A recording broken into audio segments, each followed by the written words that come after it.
Paano kung sabihin ko sa inyo na isang player lang ang posibleng naging malaking kaibahan sa laban ng Gilas kontra New Zealand?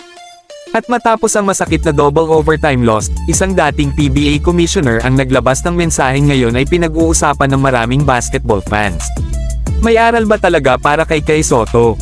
At bakit biglang naging sentro rin ng usapan si Justin Brownlee matapos ang kanyang tahimik na performance? Alamin natin ang buong kwento.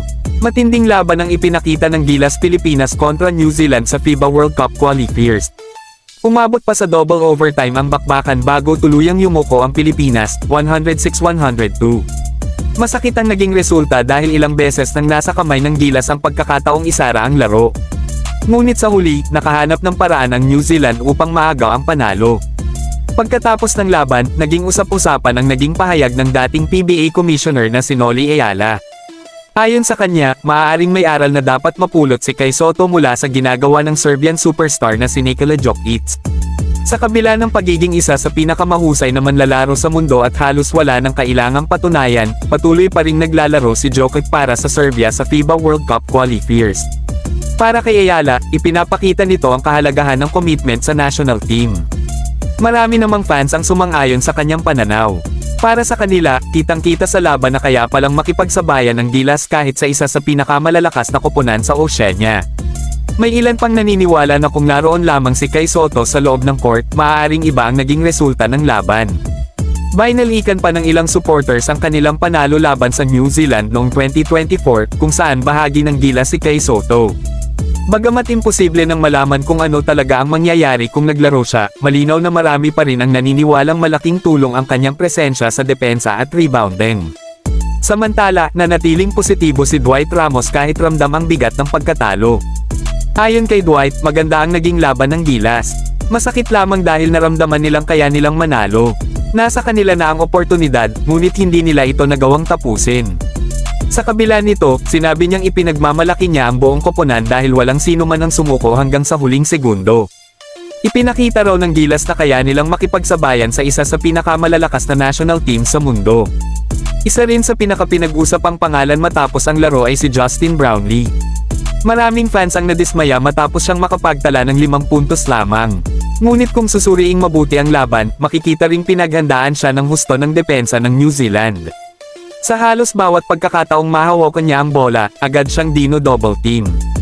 Hindi rin lihim na ilang beses nang sinabi ng coaching staff ng New Zealand na si Brownlee ang isa sa pinakamalaking susi sa tagumpay ng Gilas. Kaya naman malinaw na pangunahing prioridad nila ang pigilan siya. Dahil sa mga batikos na natanggap ni Brownlee online, agad namang dumipensa ang kanyang kapatid na si Justina Brownlee. Ayon sa kanya, hindi dapat husgahan ang isang player base lamang sa isang laro. Ipinaalala rin niya na nitong nakaraang buwan lamang ay nagtala si Brownlee ng magkasunod na 50-point performances sa PBA. Patunay umano ito na nananatili pa rin ang kanyang kakayahan at naniniwala siyang babawi ito sa mga susunod na laro kasama ang Gilas. Habang pinag-uusapan ng performance ni Brownlee, naging viral din sa social media ang naging reaksyon ni Barangay Ginebra Governor L. Francis Chua matapos ang pagkatalo. Marami ang nagbigay ng iba't ibang interpretasyon sa kanyang ekspresyon. Gayunpaman, wala namang konkretong basehan ang mga haka-hakang ito. Sa katunayan, alam ng lahat kung gaano kalaki ang naging ambag ni Brownlee sa Ginebra sa loob ng maraming taon. Hindi rin malilimutan ang kanyang naging papel sa paghatid ng historic Asian Games gold medal para sa Pilipinas noong 2023. Sa kabilang banda, hindi rin naitago ni Gilas head coach Tim Cone ang kanyang pagkadismaya. Ayon sa kanya, napakalaking pagkakataon na ang nawala sa kanilang koponan. Pakiramdam niya ay nasa kanila na ang panalo ngunit hindi nila ito naisara. Idinagdag pa ni Coach Tim na masaya siya sa tagumpay ni Alex Ayala sa international tennis dahil panalo iyon para sa Pilipinas. Ngunit aminado siyang masakit para sa kanilang grupo dahil nabigo silang maibigay ang parehong kasiyahan sa mga Pilipinong sumuporta sa Gilas. Sa kabila ng pagkatalo, isang bagay ang malinaw. Hindi umatras ang Gilas. Nakipagsabayan sila hanggang sa dulo laban sa isang world-class na kalaban. At kung magpapatuloy ang ganitong klaseng laban, nananatiling buhay ang pag-asa ng mga Pilipino na mas marami pang tagumpay ang darating para sa ating pambansang koponan. Kayong mga idol, ano ang masasabi ninyo? Kung naglaro kaya si Kai Sotto, sa tingin ba ninyo ay naiuwi ng Gilas ang panalo? At ano rin ang opinyon ninyo sa performance ni Justin Brownlee? Simpleng off night lang ba ito o may iba pa kayong nakitang dahilan?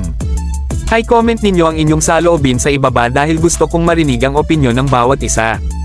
Kung nagustuhan ninyo ang video na ito, huwag kalimutang i-like, i-share, at mag-subscribe para lagi kayong updated sa pinakamainit na balita at usapang basketball. Maraming salamat sa inyong walang sawang suporta. Teang Race Hoops Universe, kung saan ang bawat laro ay may kwento, at bawat kwento ay para sa tunay na basketball fans. Hanggang sa susunod nating video.